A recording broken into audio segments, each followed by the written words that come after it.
Hello dear students, तो continue करते complex number. तो मैंने होमवर्क क्वेश्चन दिया था एक आइसोसेलेस ट्रायंगल वाला, तो उसको पहले डिस्कस करते हैं। तो मेरा क्वेश्चन क्या था, एक बार मैं लिख लेता हूं। पूरा क्वेश्चन नहीं लिख रहा हूं, जस्ट फिगर बना रहा हूं। तुम्हारे पास क्वेश्चन है तो लिखा था on Argand plane z1 z2 z3 are respectively the vertices of an isosceles triangle. तो मैंने ट्रायंगल बना लिया और मैंने बोला भी था अच्छा क्वेश्चन है, अटेम्प्ट करना है जरूर।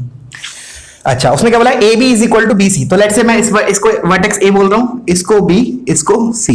तो एक तो हो गया इसके coordinate corresponding complex number is z1, here it is z2 and here it is z3। अच्छा, उसमें किस किस साइड को बोला है, AC और BC को बराबर। तो AC मतलब ये हो गया और BC मतलब हमारा ये हो गया, ठीक है। उसके बाद क्या बोला है, and equal angles are theta. तो ऑफ कोर्स ये दोनों साइड बराबर है, तो ये वाला एंगल मेरा बराबर होगा इसके थीटा, और दे रखा है कि दैट इज थीटा, एक जगह लिख लिया थीटा, ठीक है। उसके बाद if Z4 is in centre, तो कहीं तो इसका इन सेंटर आएगा, उसके करस्पॉन्डिंग कॉम्प्लेक्स नंबर उसने बोला है Z4 है। Then we have to prove that, जो प्रूव करना है वो देखते हैं हम, Z2 minus Z1 into Z3 minus Z1 is equal to 1 plus sec of theta into Z4 minus Z1 का स्क्वायर।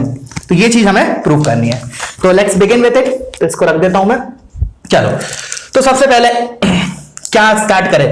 तो पहले तो मैंने एक काम किया, इन सेंटर के लिए पहले एंगुलर बाइसेक्टर्स बनाए। तो देखो अब सुनना ध्यान से, आइसोसेलेस ट्रायंगल है, आइसोसेलेस ट्रायंगल में अगर मैंने इधर से एंगुलर बाइसेक्टर डाला तो ये पता होना चाहिए कि ये परपेंडिकुलर पे गिरेगा। This is angular bisector of C. तो इसी पे कहीं ना कहीं क्या आएगा, मेरा इन सेंटर आएगा। अब मैं क्या कर रहा हूं, एक और बना देता हूं, एक और वर्टेक्स का इंटरनल एंगुलर बाइसेक्टर बना देता हूं, तो मुझे क्या मिलेगा, इन सेंटर। तो लेट्स से मैंने इसका बनाया, तो मैंने इसका एंगुलर बाइसेक्टर बनाया, लेट्स से दिस। तो अगर ये एंगुलर बाइसेक्टर है तो ये वाला मेरा एंगल कितना हो गया, theta by 2। Similarly this is theta by 2, because पूरा थीटा दे रखा है। और लेट्स से यहां ये पॉइंट आया, intersection of these to internal angular bisector, that is my in centre. तो उसको मैंने आई नाम दे दिया और उसके corresponding complex number is Z4, जैसा कि क्वेश्चन में बोला है, ठीक है ना। Z4 is the complex number corresponding to the incentre of triangle. तो ये तो मेरा कंप्लीट फिगर हो गया। अब कैसे प्रोसीड करें further, that is more important. तो देखो, एक तो क्या है कि हमारे जो प्रूफ करना है ना, उससे मेरे को हिंट मिलेगी, उससे मेरे को हिंट मिलेगी कि मुझे कैसे प्रोसीड करना है। देखो अब इधर Z2 माइनस Z1 दिख रहा है, Z2 माइनस Z1 दे रहा है। तो मैंने देखा भाई Z2 माइनस Z1 कहां है, मेरा ये वाला वेक्टर है। फिर मैंने देखा इस साइड Z4 माइनस Z1 दिया है, तो Z4 माइनस Z1 मेरा ये वेक्टर हुआ। तो अब मैं क्या कर रहा हूं, रोटेशन लगा रहा हूं। कैसे, देखो ध्यान से, मैंने लगाया रोटेशन इसमें ऐसे। देखो मैं कर रहा हूं, दो बार रोटेशन लगाऊंगा मैं, एक इसको अलग कलर से लिख देते हैं। एक तो मैं रोटेशन लगा रहा हूं ऐसे इस डायरेक्शन में, इसके लिए, ये दोनों वेक्टर्स के लिए। तो पहले तो वो कर लेते हैं, फिर दूसरा वाला लगाते हैं। तो इसके लिए मैंने लगाया, this is my final vector, this is my initial vector. तो फाइनल वेक्टर क्या होगा, Z3 माइनस Z1। तो दिखना चाहिए Z3 माइनस Z1 इसमें दिख रहा है, तो Z3 minus Z1 upon initial vector. मैं इनिशियल किसको ले रहा हूं, AI को। तो AI वेक्टर क्या हो जाएगा, Z4 माइनस Z1। तो Z4 minus Z1 is equal to again magnitude of these two. तो उसको मैं ABC के टर्म्स में लिख रहा हूं, लेट्स से मैंने इसको पॉइंट M बोल दिया। अब Z3 माइनस Z1 का मैग्नीट्यूड कितना होगा, Z3 minus Z1, this AC side length AC, तो इसको मैंने ऐसे फॉर्म में लिख लिया AC upon Z4 minus Z1 is what, AI into e raise to power I। अब प्लस थीटा बाई 2 आएगा या माइनस थीटा बाई 2, हम देखेंगे कि हम एंटी क्लॉकवाइज मूव किए कि क्लॉकवाइज किए, मूव किए while moving from initial vector to final. तो दिख रहा है क्लियरली मैं एंटी क्लॉकवाइज मूव किया, तो आई multiplied with plus theta by 2। तो क्या हो जाएगा मेरा, e की पावर I थीटा बाई 2। तो ये इक्वेशन हमारी 1 हो गई। आई होप क्लियर है ये वाली। अब क्या कर रहे हैं, अब मैं नीचे वाले में लगा रहा हूं। ऐसा लगा क्यों रहा हूं, देखो हिंट कहां से मिल रही है, ये चीज मेरे को इन्हीं दो लाइंस में लगाना है, वो प्रूफ से। प्रूफ में मेरे को Z2 माइनस Z1 दिखा, Z4 माइनस Z1 दिखा, तो मैंने ये लिखा। अब सिमिलरली एक और चीज है, Z3 माइनस Z1 और Z4 माइनस Z1, तो वो कब आएगी, जब मैं इसको रोटेट करूंगा। अच्छा, मैंने Z3 माइनस Z1 ले लिया, अब Z2 माइनस Z1 बचा। तो Z2 माइनस मतलब ये वाला। अब मैं क्या कर रहा हूं, मैं इस डायरेक्शन में लगा रहा हूं, AI को रोटेट करके इधर लेके आ रहा हूं क्लॉकवाइज डायरेक्शन में। तो फाइनल वेक्टर क्या होगा मेरा, Z2 minus Z1, Z2 minus Z1 upon initial vector will be AI vector, और AI वेक्टर क्या होगा, Z4 minus Z1, Z4 minus Z1 is equal to again इसी का मैग्नीट्यूड। तो Z2 माइनस Z1 का मैग्नीट्यूड क्या होगा, बेसिकली साइड AB, तो इसको लिख लिया मैंने AB इनटू अपॉन AI। तो AI sorry Z4 minus Z1 is AI, तो इसको मैंने AI एज इट इज लिख रहने दिया। Into e raise to power i. अब क्या आएगा, अब मैं क्लॉकवाइज मूव कर रहा हूं तो माइनस थीटा बाई टू, तो ई की power I minus theta by two. This is my equation 2। अब सोचो, अब मेरे पे ये दो इक्वेशन लिखी है, क्या करूं मैं? By looking into the expression जो मुझे प्रूव करना है, if I multiply these two, तो मेरा क्या क्या जनरेट होगा? देखो, एक तो ये जनरेट हो जाएगा और एक ये जनरेट हो जाएगा। देखो ध्यान से, if I multiply these two, तो इसको हमने मल्टीप्लाई किया तो क्या आएगा? देखो finally Z3 minus Z1 into इसका numerator Z2 minus Z1 upon Z4 minus Z1, Z4 minus Z1, तो ये हो गया Z4 माइनस Z1 का square is equal to AC into AB upon AI into AI का स्क्वायर। क्लियर है? अब देखो, इसको प्रूफ करना, अब ये इस टाइप का दिख रहा है, कैसे दिख रहा है? अब मैं क्या कर रहा हूं, जो प्रूफ दिया है ना, उसको मैं Z4 माइनस Z1 को इसके नीचे लेके रख रहा हूं, तो यही चीज दिख रही है। कहने का मतलब मैं इसको प्रूफ की जगह ऐसे लिख लेता हूं, Z2 minus Z1 into Z3 minus Z1 upon Z4 minus Z1 का स्क्वायर। उसको प्रूफ करना या फिर इसको प्रूफ करना, one and the same thing. तो ये चीज तो मेरी इधर आ गई। इसका मतलब क्या है? अब कुछ ट्रिग्नोमेट्री वगैरह यूज करके या फिगर वगैरह से मुझे प्रूफ क्या करना है? Finally this is 1 plus sec theta, तो मेरा प्रूफ हो जाएगा। अगर ये 1 प्लस सेक थीटा आ गया, दैट मींस ये प्रूफ हो गया, ये प्रूफ हो गया, मतलब ये चीज हो गई। क्लियर है बच्चों? तो वीडियो पॉज करो, पहले इतना पार्ट कॉपी करो, ठीक है ना? मैं इसको मिटाने जा रहा हूं, ठीक है? चलो, तो ये जो दो इक्वेशन लिखी रोटेशन की, पहले इसको मिटा देता हूं। चलो, अब मैंने बोला अब हम साइड्स पे फोकस करते हैं, AC AB वगैरह पे। तो देखो, सबसे पहले मैंने बोला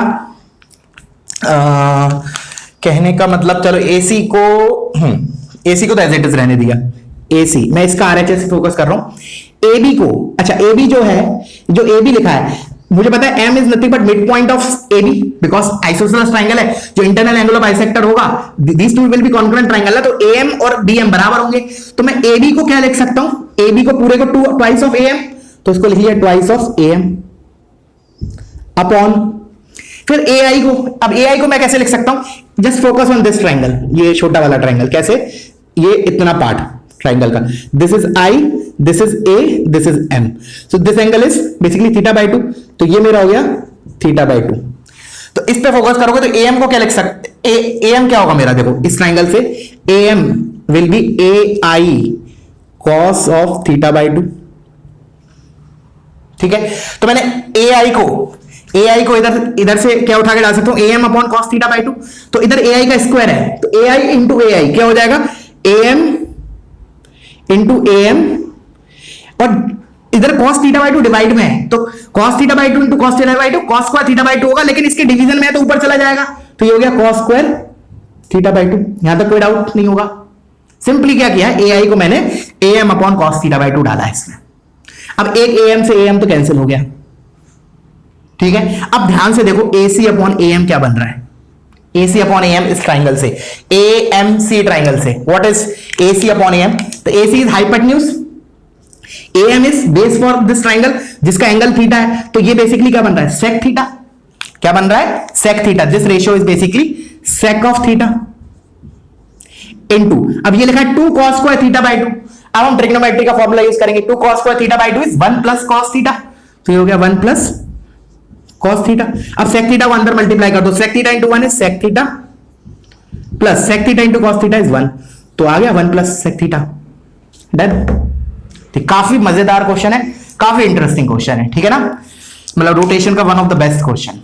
चलो, तो ये हुआ। अब हम अपना नया टॉपिक स्टार्ट करते हैं, ठीक है? और वो है बहुत ज्यादा इंपॉर्टेंट, मैंने कल की क्लास में भी तुम्हें बोला था, ठीक है ना? तो before starting you just pause the video and copy the solution, ठीक है? और कोई भी डाउट आता है सॉल्यूशन में तो फील फ्री टू आस्क। चलो, तो मैंने बोला टॉपिक का नाम लिखो, डी मॉर्विस थ्योरम। बहुत जरूरी है, बहुत इंपॉर्टेंट है। डी मॉर्विस थ्योरम, इसको शॉर्ट में बोलेंगे DMT।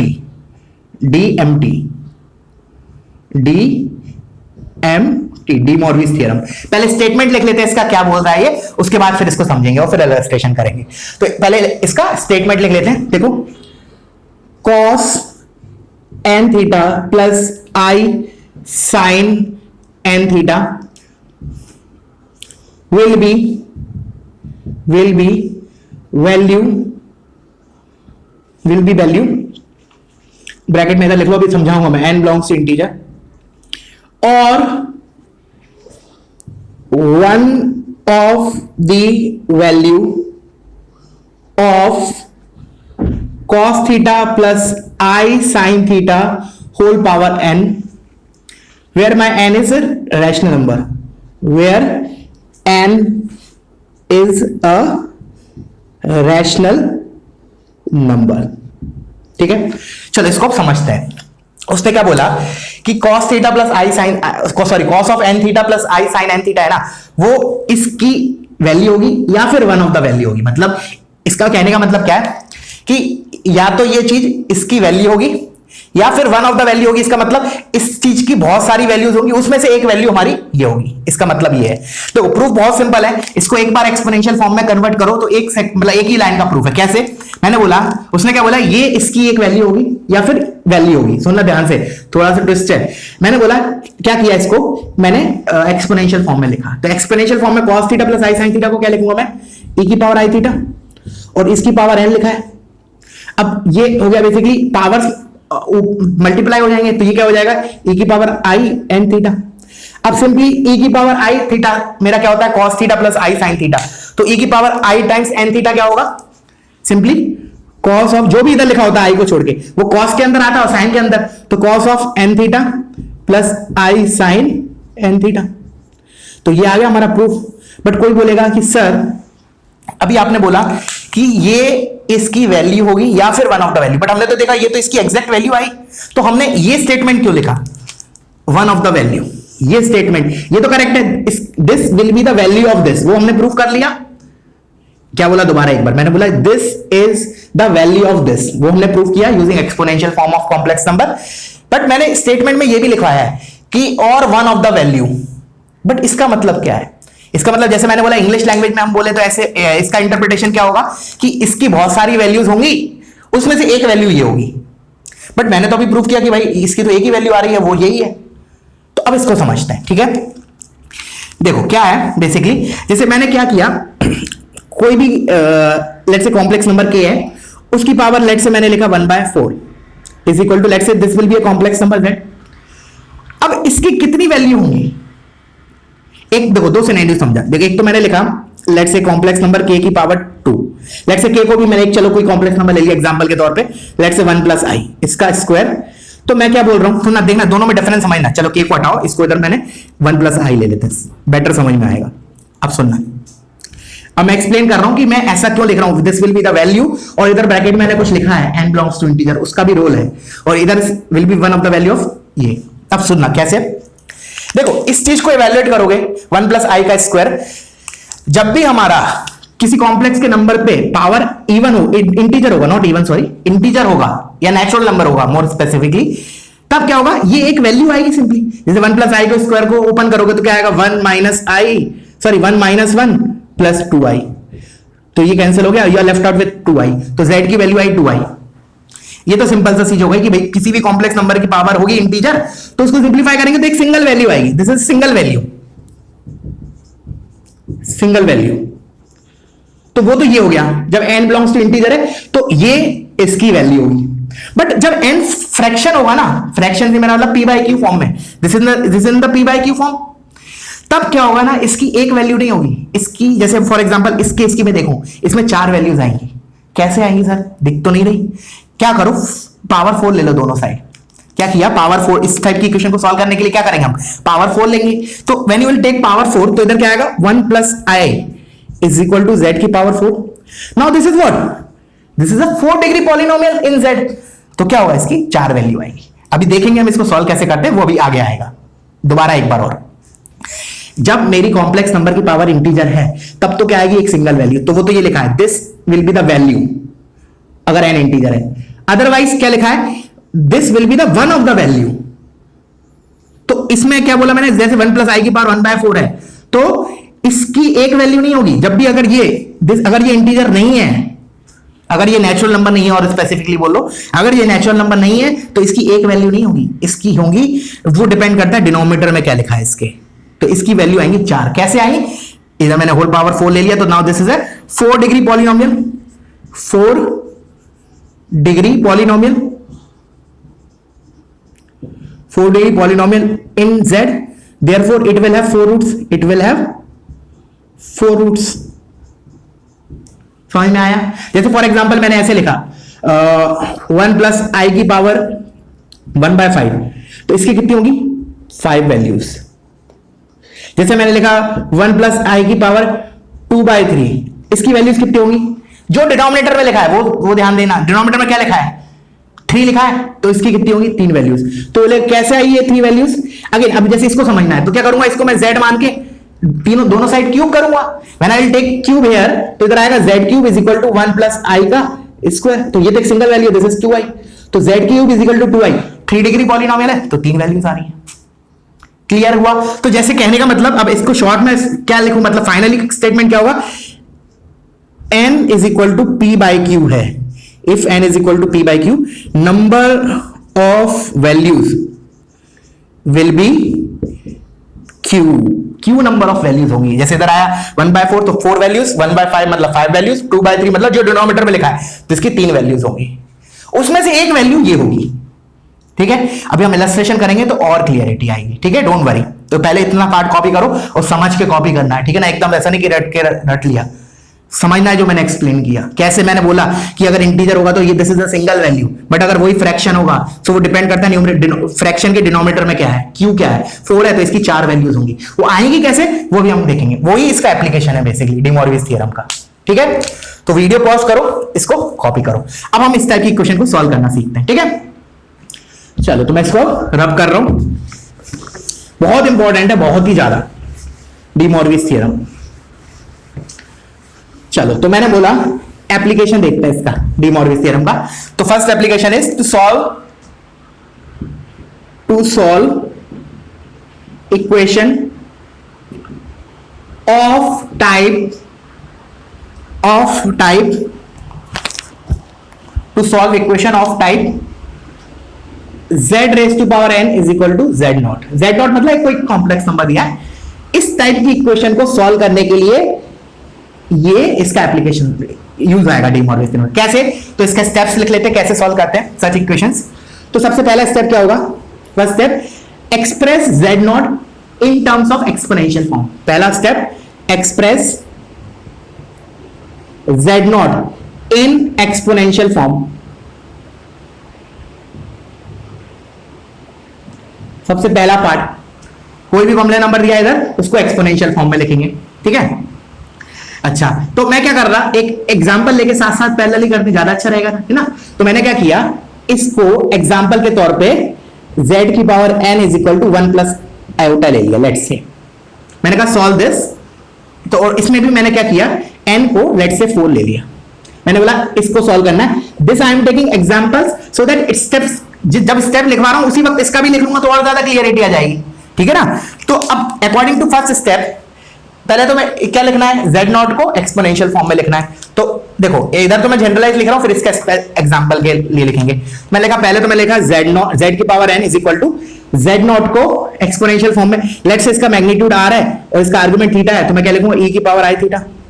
ये हो गया मेरा स्टेप 1 के बाद स्टेप 1 का आंसर।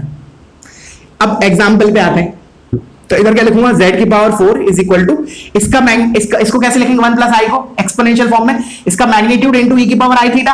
अब 1 प्लस आई का मैग्नीट्यूड क्या होता है, √2, तो √2 इनटू e की पावर i, और इसका आर्गुमेंट क्या है, सिंपल है, ये तो फर्स्ट क्वाड्रेंट का है, थीटा विल बी π/4, तो π/4। यहां तक क्लियर हुआ। ये जनरलाइज लिख दिया मैंने, ये इस एग्जांपल के ये लिख दिया। अब आते हैं स्टेप 2, दिस इज स्टेप 1। ठीक है, स्टेप 2 क्या बोलता है, सुनना। अब क्या करो, जो तुम्हारा आर्ग्यूमेंट है ना उसमें 2 के पाई ऐड करो। अभी बताऊंगा क्यों, लिख लो पहले, ऐड 2 के पाई इन द आर्ग्यूमेंट, ऐड 2 के पाई इन द आर्ग्यूमेंट। तो इस स्टेप के बाद मेरा रिजल्ट क्या हो जाएगा, देखना, ये z की पावर n तो एज इट इज लिखा है, is equal to r into e की पावर, आर्ग्यूमेंट क्या होगा, i को छोड़ के, तो i को छोड़ के क्या लिखा, थीटा, तो थीटा में मैं क्या ऐड करूंगा, 2 के पाई। दिस इज द एक्सप्रेशन या रिजल्ट आफ्टर स्टेप 2। अभी आंसर नहीं आया हमारा, दिस इज स्टेप 2, अभी एक और स्टेप बाकी है। उसके बाद इसमें मैंने इसमें लिख लिया एग्जाम्पल में, तो क्या लिखूंगा, z की power 4 is equal to √2 into e की पावर i को छोड़ के बचा हुआ आर्ग्यूमेंट। लेट्स से अगर -π/4 लिखा होता तो इधर क्या लिखते, -π/4 प्लस 2 के पाई, इधर π/4 लिखा है तो π/4 प्लस 2 के पाई। क्या किया हमने, सिंपली आर्ग्यूमेंट में 2 के पाई ऐड किया। दोनों ये एग्जांपल लेके चल रहे हैं और ये जनरलाइज कर रहे हैं, ठीक है। अच्छा, अब आता है last step and the final step. Final बोल दो या एक और स्टेप ऐड कर देंगे आखिरी में, तो लिख लेते हैं, इधर ही लिख लेते हैं स्टेप 3। क्या करना है, जो n है ना उसको उस साइड लेके जाना है। जैसे मैंने बोला, सुनना ध्यान से, जैसे z³ इज इक्वल टू 8 दिया होता है, मान लो z³ छोड़ता हूं तो सिंपल हमारे x³ इज इक्वल टू 8 दिया होता है, तो हम 3 को उधर लेके जाना होता है, तो हम कैसे करते हैं, x इज इक्वल टू 8 की पावर 1/3, उल्टा होके जाता है ना। जैसे मैंने लिखा लेट्स से x की पावर 5 इज इक्वल x की power 1/5 is equal to let's say 4, तो x is equal to y what 4 की पावर 5, तो उल्टा होके जाता है उस साइड। जैसे 3 लिखा है तो इधर पावर 1/3 हो जाएगा, इधर 1/5 लिखा है तो उधर पावर 5 हो जाएगा। तो मैं बोल रहा हूं कि इस स्टेप में क्या करो, take n in the RHS, take power n in RHS। इसका मतलब क्या हुआ, अब देखो, जब मैं n को उधर लेके जाऊंगा तो r की पावर में क्या आएगा 1/n, तो मेरा ये जनरलाइज वाला क्या होगा, r z is equal to r की पावर 1/n। अब इसकी पावर ही 1/n होगा, क्योंकि बेसिकली क्या होता है, हम जब इसको लेके जाते हैं तो पूरा की पावर 1/n आता है, तो इसकी पावर 1/n और इसकी पावर 1/n, तो ये क्या बनेगा देखना फाइनल एक्सप्रेशन, e की power i theta plus 2k pi whole divided by n। ये कब आया, when I have taken n towards RHS। Similarly मैं जनरल इसमें ले लेता हूं, तो इधर क्या हो जाएगा, z इज इक्वल टू √2 की पावर 1/4 और इधर मेरा आ गया e की पावर i 4 लेके गए ना बाय 4 इंटू π/4 प्लस 2k पाई। क्लियर हुआ, ये मेरा फाइनली अब आंसर आ गया है। बस एक स्टेप और करना है मुझे, तो पहले इसको मैं अंडरलाइन कर देता हूं। दिस इज माय जनरलाइज, क्या किया मैंने, n को साइड लेके गया, ये एग्जांपल का आंसर हो गया है, ठीक है। अभी लास्ट स्टेप बाकी है, यहां तक क्लियर है। अच्छा, अब मैं इसको रब कर रहा हूं, ठीक है ना, ऊपर वाले स्टेप्स को। You just pause the video and copy this. एक एग्जांपल अच्छे से समझ लोगे, सारे एग्जांपल बन जाएंगे इसके, to solve equation of this type. अभी हम और भी एग्जांपल लेंगे, ठीक है। इसको मैंने रब किया, अब सुनता क्या कर रहे हैं। अब देखो, अब जैसे कि मैंने तुम्हें बोला था कि हमारे कितने कितने आंसर आने वाले हैं, z की पावर n, ये z की पावर n लिखा है, तो हमारे कितने सॉल्यूशन आएंगे, n सॉल्यूशन आएंगे। कैसे आएंगे देखना, क्योंकि देखो n क्यों आएंगे पहले एक बार और सुन लो।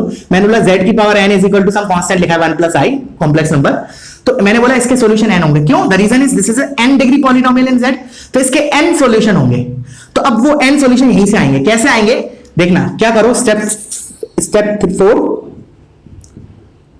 Put k is equal to 0 1 2 3 up to n minus 1 to get those n roots. So put this is equal to this to get those n roots. बस सिंपल। जैसे फॉर एग्जांपल इसमें रखोगे तो क्या क्या आएगा, जैसे k की वैल्यू 0 से स्टार्ट करना है मुझे, तो क्या लिखूंगा मैं, z इज इक्वल टू, एक तो मेरा रूट आया r की पावर 1/n इंटू e की power i theta by n, देखो क्या लिखा है, कॉमा दूसरा रूट क्या आएगा, r की पावर 1/n e की पावर i। अब देखना क्या आ रहा है, theta by n plus 2 pi by n, theta by n plus 2 pi by n, this is my second root. फिर n की वैल्यू कितनी डाली हमने, k की वैल्यू 2 डाली, ये तो 0 1 फिर 2 डाली, तो r की पावर 1/n इंटू e की पावर i। अभी देखना इससे बहुत इंपॉर्टेंट कंक्लूजन करने वाले हैं हम, 4 पाई बाय n एंड सो ऐसे चलता चला जाएगा। कब तक डालेंगे, k की वैल्यू n-1 तक, तो क्या हो जाएगा, 0 से स्टार्ट हुआ n-1 तक, तो n रूट्स आ गए। These are basically the roots of those equations, these are nothing but the solutions of those equations. Clear है। अच्छा, एक चीज और, अब पहले इसमें इसका जनरलाइज वाला और लिख लेते हैं, इसका एग्जांपल वाला। तो इसका आंसर क्या हो जाएंगे, z इज इक्वल टू, देखना z is equal to, k की वैल्यू 0 रखो पहले, तो क्या आएगा, √2 की पावर 1/4 इंटू e की पावर, k को 0 डालोगे तो मेरा क्या हो जाएगा, ये 0 तो i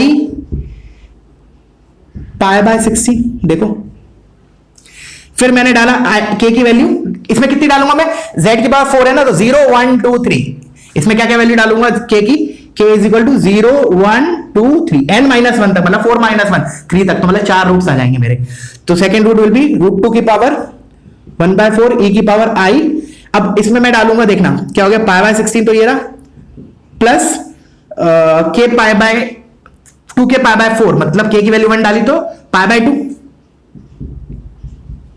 देखो एक बार सिमिलरली एक और लिख लेते हैं, चलो √2 इंटू e की power i pi bye 16 plus, जब k की वैल्यू 2 डालोगे तो क्या आएगा, 4 पाई, तो आ जाएगा पाई।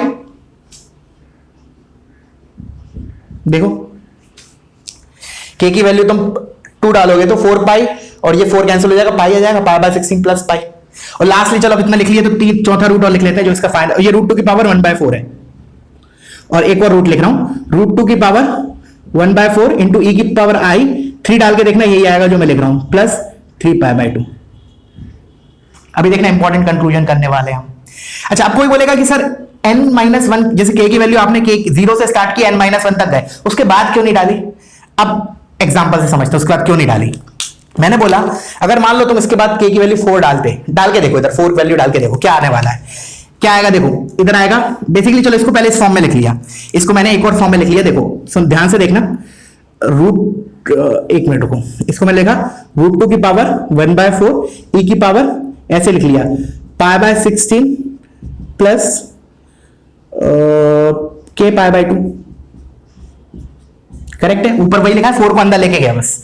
अब खुद सोचो कि जब मैं k की वैल्यू 4 डालता तो इधर क्या आता, 2 पाई प्लस समथिंग। अब 2 पाई अगर किसी आर्गुमेंट में ऐड कर रहा हूं, कोई फर्क पड़ रहा है क्या। तो बेसिकली अगर तुमने डाल भी दिया k को 4 डाल दिया, तो ये चीज किसके बराबर हो जाएगी, बेसिकली हमारा ये चीज हो जाएगी इसी के बराबर। देखो ध्यान से, अगर मैंने इधर k की वैल्यू 4 डाली, मैंने बोला एक्चुअली डालेंगे कहां से कहां तक, 0 से n-1, दैट इज 0 से 3 तक।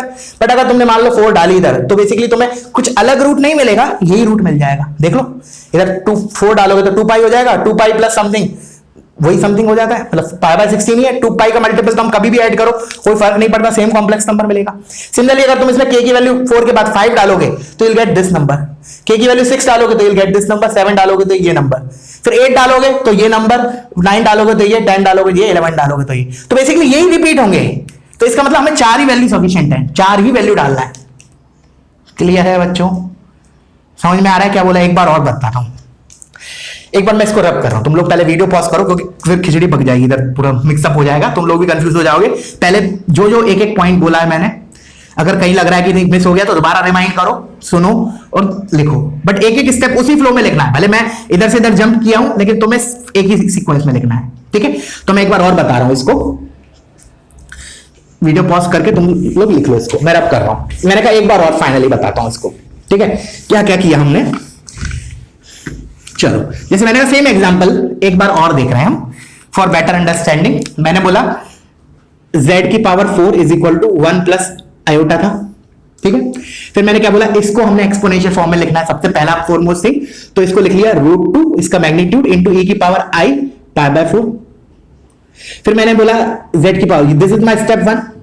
फिर स्टेप 2 मैंने क्या बोला, आर्ग्यूमेंट में हम 2 के पाई ऐड करेंगे, तो लेट से ये हो गया z की power 4 is equal to √2 into e की power i pi by 4 plus 2 के पाई। अब क्या करेंगे, स्टेप 3 में ये 4 को उस साइड लेके जाएंगे, तो उस साइड लेके जाएंगे तो क्या हो जाएगा, z इज इक्वल टू √2 की पावर 1/4 e की power i by 4 into pi by 4 plus 2 के पाई। ये 4 इधर आ गया जब डिवाइड करेंगे इसमें, तो फाइनली मैं इसको इस फॉर्म में लिख रहा हूं, √2 की पावर 1/4 इंटू e की पावर i, और इसको 4 को अंदर लेके गया तो पाई बाय 16 प्लस 2 तो चला जाएगा k पाई बाय 2। अब मैंने बोला कि जैसे पहले बोला था कि ये जो इक्वेशन है 4 डिग्री पॉलिनोमियल है z में, तो ऑफकोर्स इसके 4 रूट होने चाहिए। तो 4 रूट कैसे मिलेंगे वो बता रहा हूं मैं। तो इसमें क्या करो, पहले k की वैल्यू 0 रखो, फिर k की वैल्यू 1 रखो, फिर k की वैल्यू 2 रखो, और लास्टली k की वैल्यू 3 रखो, तो you'll get 4 रूट्स जो मैंने अभी इससे पहले लिखे थे। जैसे k इज इक्वल टू 0 के करस्पॉन्डिंग क्या हो जाएगा, चलो इसको इधर लिख लेते हैं, k इज इक्वल टू 0 के करस्पॉन्डिंग मेरी z की वैल्यू कितनी आएगी, √2 की पावर 1/4, एक लिख लो इसको, ठीक है ना, इंटू e की पावर i π/16। फिर आया k इज इक्वल टू 1 के corresponding z is equal to, अभी देखना एक और इंपॉर्टेंट कंक्लूजन निकलने वाले हैं हम इसमें, e की पावर i π/16 प्लस π/2। फिर मैंने लिखा k इज इक्वल टू 2 के corresponding z is equal to √2 की पावर 1/4 e की पावर i π/16 प्लस पाई, और k इज इक्वल टू 3 के corresponding z is equal to √2 की पावर 1/4 इंटू e की पावर i π/16 प्लस 3π/2। बस अब रुक जाना है, ये चार वैल्यूज आ गई हमारी z की, और आना भी चाहिए था, 4 रूट्स, 4 डिग्री पॉलिनोमियल था। अब मैंने बोला इसके बाद एक और लास्टली क्या बोला था मैंने कि ठीक है तुमने 0 से 3 तक लिखी, हो गया, तुम्हारे रूट आ गए। अगर मान लो तुमने 4 डाला, k इज इक्वल टू 4 डाला, तो क्या प्रॉब्लम होगी, प्रॉब्लम से मेरा मतलब, एक मिनट पहले इसको रब कर रहा हूं मैं। मैंने बोला क्या दिक्कत नहीं होगी एक्चुअली, रिपीट आ जाएगा रूट्स। कैसे, जैसे फॉर एग्जांपल अब k की वैल्यू तुमने 4 डाली, डाल के देखो, चलो मैंने बोला इसमें k की वैल्यू 4 डाली, तो क्या होगा मेरा, √2 की पावर 1/4 e की पावर i π/16 प्लस 2π। अब ये जो कॉम्प्लेक्स नंबर है that is nothing but this one only. Let say मैं इसको नामकरण कर देता हूं, लेट से मैंने इसको रूट्स को बोल दिया z1 z2 z3 और z4, these are the 4 roots corresponding to k 0 1 2 and 3। मैंने बोला अगर तुमने k की वैल्यू 4 डाली तो यही चीज आएगी, देख लो ध्यान से देखो, ये और ये चीज एक ही चीज लिखी है, सेम है, लिख लेना तुम ऐसे भी, दिस इज सेम। उसी प्रकार अगर तुमने k की वैल्यू 5 डाली तो बेसिकली इधर क्या होगा, 5π/2, और 5π/2 को मैं क्या लिख सकता हूं, 2π प्लस π/2, तो 2π को तो कभी भी हटा सकते हैं हम आर्ग्यूमेंट से, तो देखो π/2 प्लस π/16, तो this value will also be obtained for k is equal to 5, this will also be obtained for k is equal to 4, जैसे देखा, the same value will get for k is equal to 6 and the same value will get for k is equal to 7। So you can see 4 के cycle में repeat हो रहा है। इसका मतलब क्या है, एक और चीज, इसका मतलब क्या है कि k की तुम कोई भी 4 कॉन्जिक्यूटिव वैल्यू डालो, जरूरी नहीं 0 से स्टार्ट करूं। इससे मेरा कंक्लूजन अभी क्या निकला कि k की 4 कोई भी कॉन्जिक्यूटिव वैल्यू डालो। लेट्स से मैंने k is equal to, let's say start किया 5 से, 5 6 7 8, बिल्कुल ये चारों रूट्स आ जाएंगे। k इज इक्वल टू 5 के करस्पॉन्डिंग तुम्हारा ये आ जाएगा, 5 के करस्पॉन्डिंग ये आ जाएगा, 6 के करस्पॉन्डिंग ये आ जाएगा, 7 के करस्पॉन्डिंग ये आ जाएगा, फिर बचा हुआ ये 8 के करस्पॉन्डिंग आएगा। समझ में आया कंक्लूजन, 4 कॉन्जिक्यूटिव वैल्यू डालनी है, बस इतना याद रखना है। अब कोई भी कॉन्जिक्यूटिव डाल दो, तो ऑफ कोर्स हम तो ज्यादा बल्कि क्यों डालेंगे, हम 0 से स्टार्ट करेंगे ना, तो इसलिए हम एग्जांपल में क्या करेंगे 0 to n-1 डालेंगे, बट डाल कोई भी 4 सकते हैं। ठीक है, क्लियर है? चलो तो एक दो एग्जांपल और कर लेते हैं इसके ऊपर, ठीक है ना। तुम लोग वीडियो पॉज करके खुद से ट्राई करना, ज्यादा अच्छा रहेगा, प्रैक्टिस होगी तुम लोगों की। और अब मैं इसको रब करने जा रहा हूं, ठीक है। चलो एक दो एग्जांपल और लेते हैं। अभी इसके ऊपर कुछ हम कंक्लूजन नोट लिखेंगे, हमने क्या ऑब्जर्व किया इस पर्टिकुलर काइंड ऑफ इक्वेशन को सॉल्व करने के लिए। और देखो ध्यान देना अच्छे से, बिकॉज अगला जो टॉपिक है इसके बाद that is nth root of unity, वो यही है, इसी का स्पेशल केस है। बस उसमें जो हमने z नॉट लिया ना, z की power n is equal to z not को हम 1 ले लेंगे, बस दिस इसी का स्पेशल केस है। तो जो भी इधर प्रोसीजर कर रहे हैं सेम प्रोसीजर उधर करेंगे हम, कुछ चेंज नहीं करना है, बल्कि वो तो इसका स्पेशल केस होगा, दिस इज जनरलाइज्ड केस।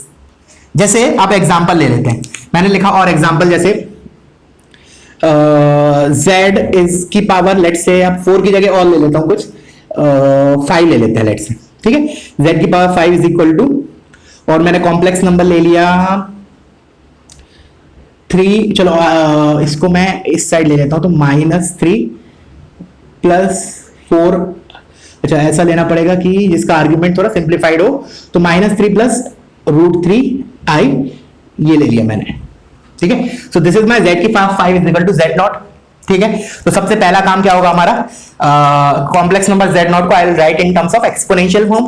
तो क्या लिखूंगा मैं, देखो z की पावर 5, तुम लोग वीडियो पॉज करके एक बार खुद से करो। और ऑफ कोर्स इसके कितने रूट्स आएंगे, 5 डिग्री पॉलिनोमियल है, मतलब 5 वैल्यूज आने वाली है z की। तो मैंने बोला अब ये करते हैं, तो इसको एक्सपोनेंशियल फॉर्म, पहले इसका मैग्नीट्यूड क्या है, इसका मैग्नीट्यूड हो गया 9 प्लस 3 12 का अंडर रूट इज 2√3, तो 2√3 मैग्नीट्यूड इज 2√3 इनटू e की पावर i। अब अंदर आएगा आर्ग्यूमेंट, अब इसका आर्ग्यूमेंट क्या है, इसका आर्ग्यूमेंट क्या है, पहले तो मैंने बोला मैग्नीट्यूड वाइज हम थीटा निकालेंगे तो क्या करेंगे, 3√3/3 तो मतलब π/6, और सेकंड क्वाड्रेंट में है तो पाई माइनस π/6 मतलब 5π/6। सो आर्ग्यूमेंट कितना हो गया 5π/6। देखो ये इसलिए मैं शुरू में बोलता था कि जो हम शुरू में जो हमने बेसिक चीज देखी ना, आर्ग्यूमेंट निकालना ये सब क्यों देखी, क्योंकि अभी हमारा जो मेन एप्लीकेशन है ना कॉम्प्लेक्स नंबर की, जो भी हम देख रहे हैं इन सब में वो छोटी छोटी चीज बार बार यूज होगी। इसलिए मैंने उधर बोला था बहुत प्रैक्टिस करना है, सो दैट ये छोटी छोटी चीज आगे जाके मिस्टेक्स ना हो, ठीक है ना। ऑफकोर्स जेई में ऐसा कोई क्वेश्चन नहीं पूछेगा कि इसका आर्ग्यूमेंट क्या है, ऑफकोर्स नहीं पूछेगा, इतना सिंपल। बट हाँ उस चीज को आना जरूरी है, बिकॉज इस टाइप के क्वेश्चन सॉल्व करने के लिए। एक बार चेक कर लेते हैं, मैग्नीट्यूड हमने लिखा है 9 + 3 12, 12 का अंडर रूट इज 2√3, 4 3 12 करेक्ट है। और ये किसका क्वाड्रेंट, ये हमारा सेकंड क्वाड्रेंट में है, तो पाई माइनस थीटा होता है, थीटा इज √3/3 π/6, तो पाई माइनस π/6 5π/6 कंप्लीट, कोई दिक्कत नहीं। दिस इज माय स्टेप 1 का आंसर। स्टेप 2 में क्या करते हैं, आर्ग्यूमेंट में 2 के पाई ऐड करते हैं, तो स्टेप 2 में क्या आ जाएगा मेरा आंसर, z की पावर 5 = 2√3 इंटू e की पावर i को छोड़ के बाकी सब आर्ग्यूमेंट होता है, ठीक है ना। अभी मैं बताता हूं इसमें एक मिस्टेक क्या करते हैं बच्चे, अगला क्वेश्चन लेके एग्जांपल लेके, तो मैं लिखा दिस इज 5π/6 प्लस 2k पाई, ठीक है। अब क्या करें, अब हमने क्या करा, z5 को उस साइड लेके आएंगे, तो उस साइड 5 को लेके आए तो ये क्या बनेगा मेरा, देखो ध्यान से, z = 2√3 इसकी पावर 1/5 e की पावर, अब देखना मैं क्या लिख रहा हूं, 5 को इसके अंदर लेके गया, डायरेक्टली अंदर ही लेके जा रहा हूं, तो 5π/6 डिवाइडेड बाय 5, तो ये हो गया π/6 प्लस 2k π/5, करेक्ट लिखा है। सिंपली मैं 5 को इसके अंदर लेके गया उस साइड उचका के। तो अब मैं क्या करूं, अब मैं इसमें क्या करूंगा, k = कोई भी 5 कॉन्जिक्यूटिव वैल्यू डालो, तो ऑफ कोर्स हम 0 से स्टार्ट करेंगे, कैलकुलेशन कम होगा, तो k = 0 डालेंगे, फिर k = 1 डालेंगे, k = 2 डालेंगे, k = 3 और लास्टली k = 4। इनके करस्पॉन्डिंग मेरे वैल्यूज क्या जाएंगे, z1 आ जाएगा, z2, z3, z4, z5, these 5 complex number I'll get, these are nothing but 5 solutions of this equation। तो चलिए जैसे एक आध लिख लेते हैं, मैंने कहा k = 0 डाला तो क्या आया, z = 2√3 की पावर 1/5 इंटू e की पावर i π/6। अब देखो फिर मैंने ये z1 आ गया, फिर z2 मैंने k = 1 डाला तो 2√3 इसकी पावर 1/5 इंटू e की पावर i π/6 प्लस k की वैल्यू 1 डाली तो 2π/5, फिर मैंने k की वैल्यू 2 डाली तो z3 आ जाएगा 2√3 की पावर 1/5 इंटू e की पावर i π/6 प्लस 4π/5। चलो इतना लिख लिया तो 2 रूट और बचे हुए लिख ही लेते हैं, क्यों छोड़े। z4 = ये तो मैग्नीट्यूड यही आएगा, e की पावर i π/6 प्लस 6π/5 और लास्टली आ जाएगा z5 = ये तो यही रहेगा, e की पावर i π/6 प्लस 8π/5। अब जैसे तुम k की वैल्यू 5 डालोगे, k की वैल्यू 5 डालोगे तो ये क्या हो जाएगा, 2π हो जाएगा, तो 2π plus something is something only argument में, तो बेसिकली यही वैल्यू तुम्हें किसका मिल जाएगी, k = 5 के करस्पॉन्डिंग। तो इसलिए दोबारा आगे नहीं बढ़ने की, बिकॉज यही रिपीट होती रहेंगी, मतलब 5 ही सॉल्यूशन होंगे, ठीक है। क्लियर है ये वाला क्वेश्चन। चलो तो इसको अब मैं क्या कर रहा हूं, थोड़ा सा और आगे बढ़ रहे हैं हम इसी चीज में। अब ध्यान से ऑब्जर्व करो रूट्स को। मैंने बोला 1 मिनट के लिए भूल गए ये सब कुछ चीजें, मैंने बोला just focus on this complex number, let's say we are focusing on this complex number. If I ask you what is the magnitude of this complex number, तो ये तो एक्सपोनेंशियल फॉर्म में लिखा है, e का जो आगे लिखा होता है that is nothing but magnitude. तो 2√3 की पावर 1/5 क्या है मेरा, इस z1 का मैग्नीट्यूड, और जो i के साथ लिखा होता है दैट इज आर्ग्यूमेंट। देखना अभी इंपॉर्टेंट चीज कंक्लूड कर रहे हैं, बहुत ही इंपॉर्टेंट। दूसरे रूट पे आते हैं, मैंने कहा दूसरे रूट पे ये क्या है, basically this part is what, दूसरे रूट का magnitude, and this is what, दूसरे रूट का आर्ग्यूमेंट। दिस इज तीसरे रूट का मैग्नीट्यूड, ये क्या है, तीसरे रूट का argument. Similarly this is what, इधर जो लिखा है that is magnitude of fourth root, like that way this is argument of fourth root. तो इफ यू ऑब्जर्व केयरफुली, क्या कंपेंड कर सकते हैं about the magnitude of all the 5 roots, they are equal. जो भी हमारा रिजल्ट आया उसमें जो भी कॉम्प्लेक्स नंबर मिले हमें, they all will have same magnitude. तो this is the first note, first note, all the roots will have same magnitude. दिख रहा है ना, तो इसको लिख लो। अब मैं किसके लिए लिख रहा हूं, अब जनरलाइज लिख रहा हूं, फॉर z की power n is equal to z naught, इसके n रूट्स होंगे, सभी रूट्स का मैग्नीट्यूड सेम होगा, दिख रहा है इधर, तो क्या लिखूंगा, all the roots will have same magnitude, will have same magnitude, all the roots will have same magnitude. पहला रिजल्ट। अच्छा, वो मैग्नीट्यूड किसके बराबर होगा, जैसे इधर तो आया 2√3 की पावर 1/5, तो जनरलाइज लिखना होगा तो मैं क्या करूंगा, तो कुछ सोचो, जब जनरलाइज लिखते हम इसको तो क्या लिखते, z नॉट को लिखते, z नॉट का इधर क्या लिखते, मैग्नीट्यूड, इस z नॉट को जब मैं स्टेप 1 में लिखता तो क्या लिखता, magnitude of z naught into e की power i theta, r magnitude into e की पावर आई थीटा। तो जब मैं n को उधर लेके जाता तो बेसिकली जो सारे कॉम्प्लेक्स नंबर आते उनका मैग्नीट्यूड क्या था, मॉड z नॉट की पावर n, 1/n। तो all roots will have same magnitude and is equal to, ऐसे लिख लो, and magnitude is equal to, and magnitude is equal to mod of z nought की power 1/n। तो सभी complex number का magnitude क्या होगा, मॉड ऑफ z नॉट की पावर 1/n। जैसे फॉर एग्जांपल इधर हमारा मॉड z नॉट क्या है, इसका मैग्नीट्यूड क्या है 2√3, this is equal to mod of z naught. तो देखो हमारा आंसर मैग्नीट्यूड जो रिजल्ट आया कॉम्प्लेक्स नंबर, उसके मैग्नीट्यूड क्या हुआ 2√3 की पावर 1/5, बिकॉज n इज 5। तो इधर मैंने जनरलाइज लिख दिया मॉड ऑफ z नॉट की पावर 1/n। क्लियर है, मैंने बोला जितने भी रूट्स आएंगे सभी का मैग्नीट्यूड सेम होगा, और वो किसके बराबर होगा, जो हमें इक्वेशन दी ना z की power n is equal to z naught, उसमें मैग्नीट्यूड ऑफ z नॉट लो और उसकी पावर 1/n कर दो। पहला मेन ऑब्जर्वेशन। अब दूसरा ऑब्जर्वेशन देखना, दूसरा ऑब्जर्वेशन मैंने बोला 1 मिनट के लिए क्या करते हैं, हम इन रूट्स को प्लॉट करते हैं, ठीक है ना। Let me first plot the roots, तब हम उसके ऊपर आधार पे सेकंड पॉइंट लिखेंगे। तो you can pause the video और कॉपी करो इतना पार्ट, मैं इतने पार्ट को रब कर रहा हूं इस लाइन से ऊपर, ठीक है। चलो, अब मैंने बोला कि we will plot these roots and then we will conclude something important and very important, not only important, very very important. तो देखो क्या बोला कि लेट्स से मैं इस रूट को प्लॉट कर रहा हूं, तो देखो क्या होगा। मैंने बोला फॉरगेट अबाउट अदर रूट, पहले एक पे फोकस करते हैं। तो इसका मैग्नीट्यूड कितना है 2√3 की पावर 1/5। तो लेट्स से 1 मिनट के लिए मान लिया ये कुछ तो होगा, चलो यही रहने दो, ये रहने देते हैं। मैंने सोचा था सिंप्लीफाई करके लिखूं, लेकिन ठीक है इसको इतना ऐसे लेने देते हैं। अच्छा, इसका मैग्नीट्यूड कितना, आर्ग्यूमेंट कितना, π/6। तो ये कहीं ना कहीं इस रे पे आएगा, और कहीं ना कहीं तो लेट्स से यहां आया, मान लिया 1 मिनट के लिए मैंने कहा ये अगर यहां आया तो this is π/6 and this length, this complex number, this is my z1 is equal to इसका मैग्नीट्यूड विच इज 2√3 की पावर 1/5 इंटू ई की पावर i π/6। करेक्ट है, मैंने क्या किया 2D प्लेन में, कॉम्प्लेक्स प्लेन में हम इसको रोटेट कर रहे हैं।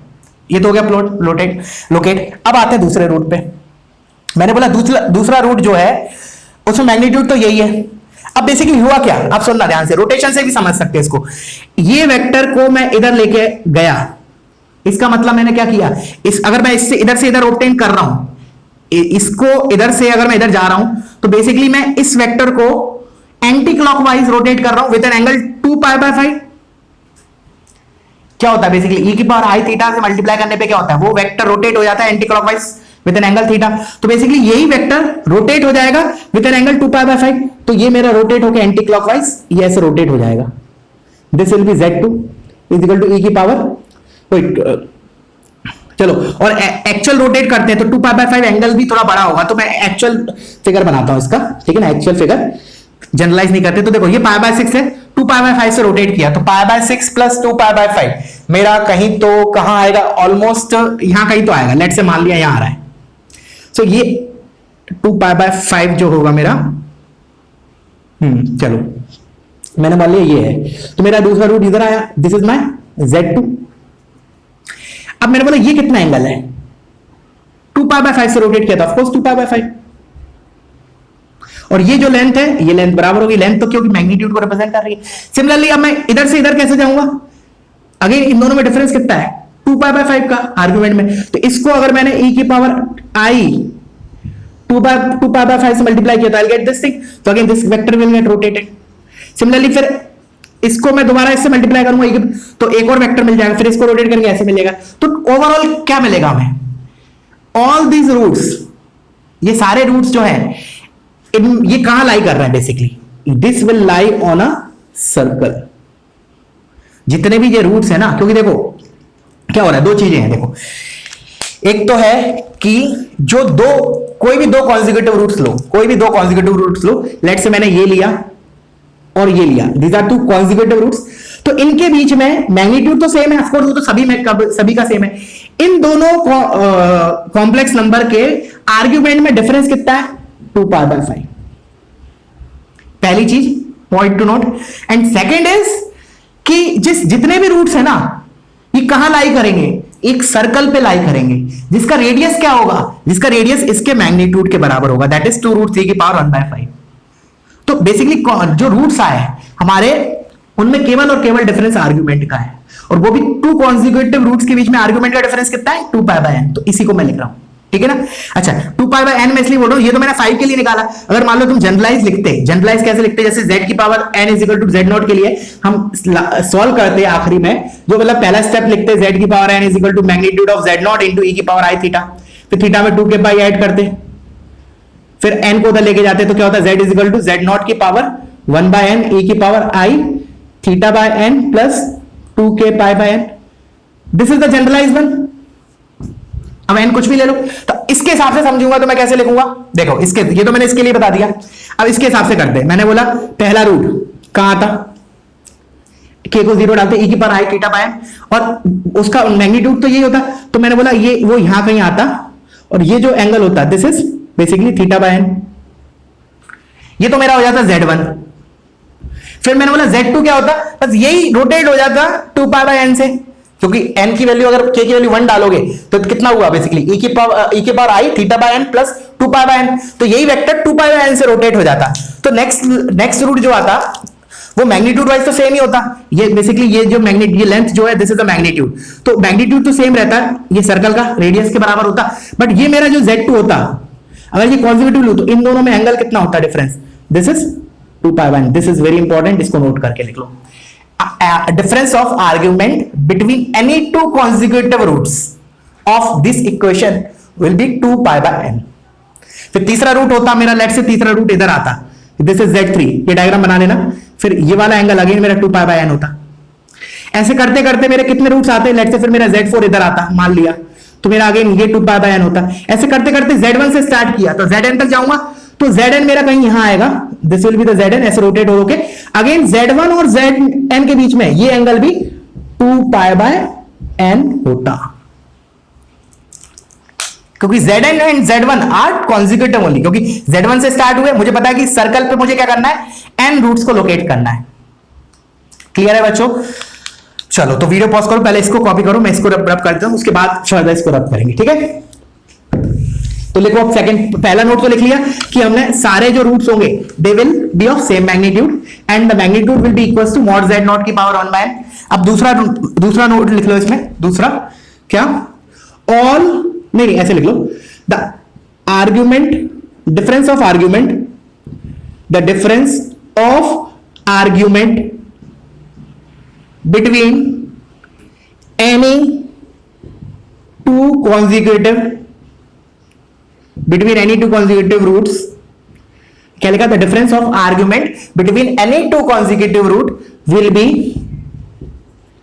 2π/n, ठीक है। और तीसरा रिजल्ट जो मैंने बोला कि सारे रूट्स कहां लाई करेंगे, एक सर्कल पे लाई करेंगे, उस सर्कल पे जिसका सेंटर तो ओरिजिन है, और रेडियस कितना होगा, radius equals to magnitude of the those roots and that is nothing but mod z⁻1/n। तो मैंने क्या लिखा,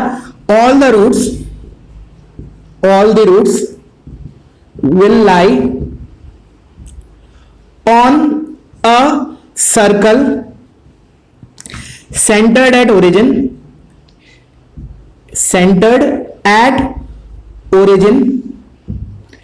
and has radius equals to किसके बराबर, इसके बराबर, equals to mod of z0⁻1/n। तो these are the 3 important conclusion जो भी आज हमने सीखा उससे, स्पेशली हमने यही देखा है अभी डी मॉर्गन थ्योरम और भी एप्लीकेशंस हैं, ठीक है ना, that we will see in further classes. तो आज के लिए मैं इतना एक एग्जांपल और कर लेते हैं, उसके बाद फिर अपन एंड अप करेंगे, ठीक है ना। तो एक इंपॉर्टेंट है, बहुत अच्छा एग्जांपल है, ठीक है, वो करते हैं। तो तुम लोग ये कॉपी कर लो। अच्छा, इसमें एक और पॉइंट ऐड कर सकते हो वैसे चाहो तो, क्या कि जो रूट्स है ना, बेसिकली देखो क्या हो रहा है, बेसिकली हमारे एक पूरा सर्कल जो होता है 2 पाई का होता है, पूरा एंगल 2 पाई होता है। अब मैंने बोला कि हर एक एंगल 2 पाई बाय एन के शिफ्ट पे रोटेट हो रहा है, तो वी कैन ऑल्सो टेल कि जो सारे रूट्स है ना, basically they are symmetrically placed on a circle. ऐसे लिख लो, ऐसे भी लिख लो इसको, ऑल द रूट्स, अभी बताऊंगा इसका मतलब और क्या है। All the roots are symmetrically placed, all the roots are symmetrically placed on the circle, on the circle। और फिर ऊपर वाला है सर्कल सेंटर्ड एट ओरिजिन, और जिसका रेडियस है यही चीज, वही चीज तुम दोबारा लिखना है तो लिख लो, बट मेरे को ये चीज यूज करना था, सिमेट्रिक, जो सारे रूट्स हैं दे आर सिमेट्रिकली प्लेस्ड, ठीक है बच्चों। अच्छा, जैसे इसका फॉर एग्जांपल, जैसे इसको मैं और डिटेल कर देता हूं, उसके पहले क्या करो, वीडियो पॉज करो, इसको कॉपी करो। हर एक स्टेप बहुत इंपॉर्टेंट है, जो भी मैंने आज की क्लास में लिया है, ठीक है ना। रोटेशन और उसके बाद ये डीएमटी, दोनों मतलब ये समझ लो बहुत ज्यादा इंपॉर्टेंट है, रोटेशन और ये दोनों टॉपिक, ठीक है। अब मैंने बोला इसका मतलब क्या है, जैसे मैंने लिखा z की power 4 is equal to let's say 1, तो देखो इसमें क्या होगा, देखना ध्यान से। अब इसका एक रूट तो मुझे क्लियरली दिख रहा है कि एक तो 1 होगा, 100% 1 सेटिस्फाई कर रहा है इसको, तो एक तो 1 होगा, मैंने मान लिया चलो 1 है। अब मैंने बोला कि 4 रूट्स होंगे। अच्छा, इसका मैग्नीट्यूड कितना है, 1 है, ऑफ कोर्स एक रूट आ गया, उसका मैग्नीट्यूड 1 आ गया। अब मुझे पता है अगर मैं इसको इससे कंपेयर करूं z की power n is equal to z naught से, सो दिस इसके 4 रूट्स आना चाहिए, and all the 4 roots will have same magnitude. तो एक का मैग्नीट्यूड 1 है, तो सभी का मैग्नीट्यूड 1 होगा, और वो सारे रूट्स कहां आएंगे, एक सर्कल पे with radius as magnitude of any one of the root. तो मैंने बोला इस सर्कल पे आएंगे चारों, पहली चीज। तो दूसरी चीज, दो कॉन्जिक्यूटिव रूट्स के बीच में एंगल 2 पाई बाय n का डिफरेंस होगा, 2 pi by n, n here is 4, तो 2 pi by 4 which is pi by 2 का डिफरेंस होगा। दूसरी बात, फिर मैंने बोला कि जो रूट्स हैं ये चारों सिमेट्रिकली प्लेस होंगे सर्कल पे। अब खुद सोचो, एक रूट मैंने अगर इधर लोकेट कर दिया, तो अब मुझे इसमें टोटल 4 रूट लोकेट करने हैं, तो कौन कौन सी पोजीशंस रह गई बाकी, without knowing 2 pi by n अगर डिफरेंस होता है दो without that also I can simply by this statement कि that roots are symmetrically placed I can conclude कि जो दूसरा रूट होगा वो इधर आएगा, एक रूट इधर आएगा, एक रूट इधर आएगा। These are the only 4 points that are symmetrically with respect to circle। समझ में आया कैसे लिखा। अब मान लो जैसे मैंने लिखा z की power 5 is equal, let's say z की पावर 8 इज इक्वल टू 1, तो इसमें क्या होगा, मेरे 8 रूट्स होंगे सिमेट्रिकली प्लेस, और एक रूट मुझे पता है 1 तो है ही, क्योंकि 1 इसको सेटिस्फाई कर रहा है। तो मैंने बोला चलो ठीक है, पहले तो मैंने 1 वाला बना दिया, लेट्स से ये 1 हो गया। अब मैंने बोला एक रूट आ गया, एक तरीका तो क्या है कि दूसरा रूट लोकेट करने के लिए 2 पाई बाय 8 से रोटेट कर दो, मतलब पाई बाय 4 से, बट विदाउट दैट ऑल्सो हम बोल सकते हैं कि अब हमें 8, इस सर्कल पे मुझे 8 पॉइंट लोकेट करने हैं, जिसमें one of the point is this, how can I place. तो पहले तो मैंने 4 पॉइंट्स बना दिए और उनके बीच में एक रूट और लोकेट कर दिया। So this is the only possibility which will satisfy this, that is all the roots are symmetrically placed। जैसे मान लो z की पावर 5 इज इक्वल टू 1 है, तो मैंने लिखा ये ले लिया, तो एक रूट तो 1 दिख गया। अब 5 रूट प्लेस करने हैं सिमेट्रिकली, तो अगर एक ये होगा तो एक ये मान लिया, एक ये हो गया, एक ये हो गया, बट एंगल सबका बराबर होना चाहिए, कोई भी दो कॉन्जिक्यूटिव रूट्स के बीच में। This angle should be equal to this, this should be equal to this, this should be equal to this, and this should be equal to this. Clear है? चलो, तो वीडियो पॉज करो, इसको copy करो। अब एक एग्जांपल ले लेता हूं मैं, जो जेई में आया हुआ है, ठीक है। तो इसको मैं रब कर रहा हूं, कीपिंग दैट इन माइंड। और अगर तुम्हें लगता है कि नहीं, before attempting that question you have to revise today's notes, तो वीडियो पॉज करो 5-10 मिनट के लिए, एक बार गो थ्रू करो जो आज लिखवाया, उसके बाद इस क्वेश्चन को अटेम्प्ट करना जो मैं अभी बता रहा हूं, ठीक है। The question is, let me write down, the number of roots of the equation, find the number of roots of the equation। IIT में क्वेश्चन आया था, डाटा डिफरेंट था, एक्चुअली क्वेश्चन डिफरेंट थी, बाकी ऑलमोस्ट सेम था function.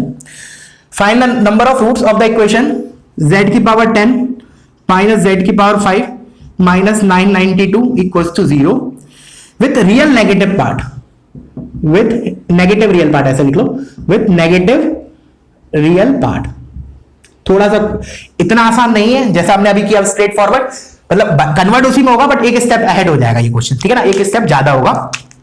तो देखो हमने तो अभी जो सीखा है उसके हिसाब से we are able to solve such equation z की power n is equal to z naught, but इस फॉर्म में तो ये अभी लिखा नहीं है, तो कन्वर्ट करेंगे। तो देखो अब इस टाइप के क्वेश्चन में क्या करना है, पहले तुम इसको फैक्टराइज करके देखो, ठीक है, मेरे को तो पता है इसका फैक्टर क्या है तो मैं तो डायरेक्टली लिख रहा हूं, बट तुम लोग वीडियो पॉज करो अभी तुरंत, क्योंकि मैं तो बताने जा रहा हूं। पहले इसको फैक्टराइज करो, कहने का मतलब ये फैक्टराइज कैसे होगा वो लिख रहा हूं मैं। देखो this will be 32 into 31 and this is nothing but difference of roots, तो दिस इज 32 minus 31।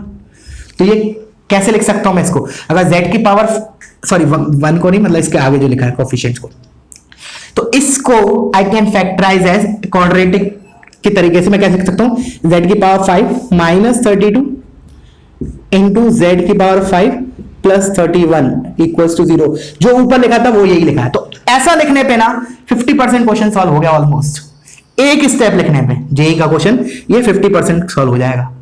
तो इसके बाद तो फिर डील करना आसान है, इसके बाद तो हम इस तरीके से डील करेंगे, ठीक है।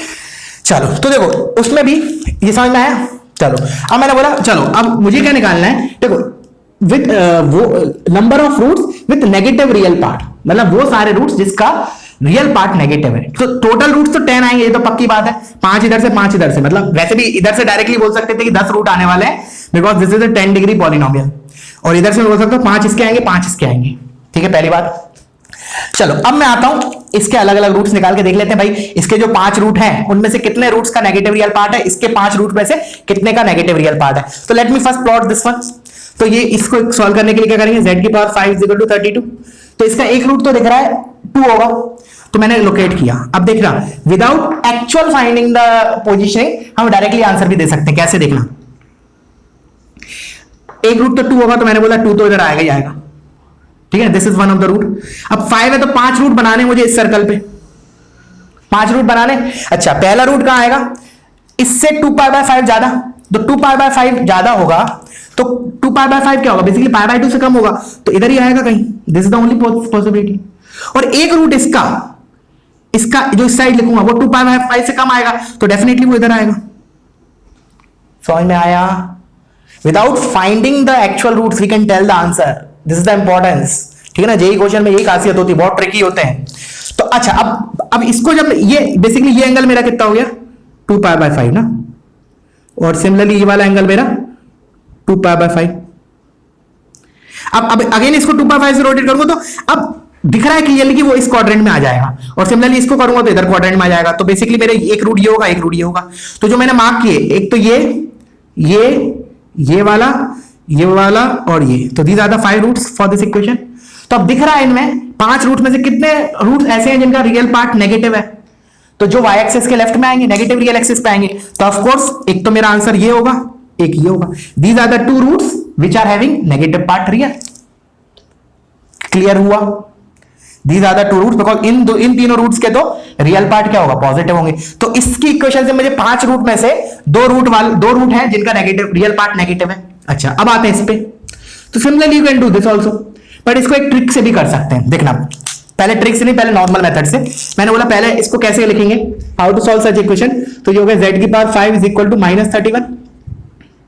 अब इसको क्या लिखूंगा, z की पावर 5 इज इक्वल टू, इसका कुछ तो मैग्नीट्यूड होगा, लेट से मैंने मान लिया z0, एक मिनट के लिए सिंपलीफाई, वैसे 31 है मैग्नीट्यूड, नहीं तो लिख लो चलो 31 का रूट, सॉरी -31 का मैग्नीट्यूड इज 31, ठीक है, इनटू e की पावर i पाई, देखो करेक्ट लिखा है क्या, -31 का मैग्नीट्यूड क्या है 31, आर्ग्यूमेंट कितना है पाई, नेगेटिव रियल नंबर है, तो या फिर इसको एक्सपेंड करो तो e की पावर i पाई को क्या लिखोगे cos pi plus i sin पाई, और cos पाई क्या हो जाएगा -1 sin पाई 0, तो बेसिकली -31 ही लिखा है। अब क्या करूं मैं, इसको सॉल्व करने के लिए क्या करेंगे हम, 31 इंटू e की power i pi plus 2k पाई, वैसे इतना करने की जरूरत नहीं पड़ेगी, मैं बताने जा रहा हूं। फिर ये हो गया मेरा, अब z को उधर लेके गए तो 31 की पावर 1/5 इंटू e की पावर i π/5 प्लस 2k π/5, एक मिनट,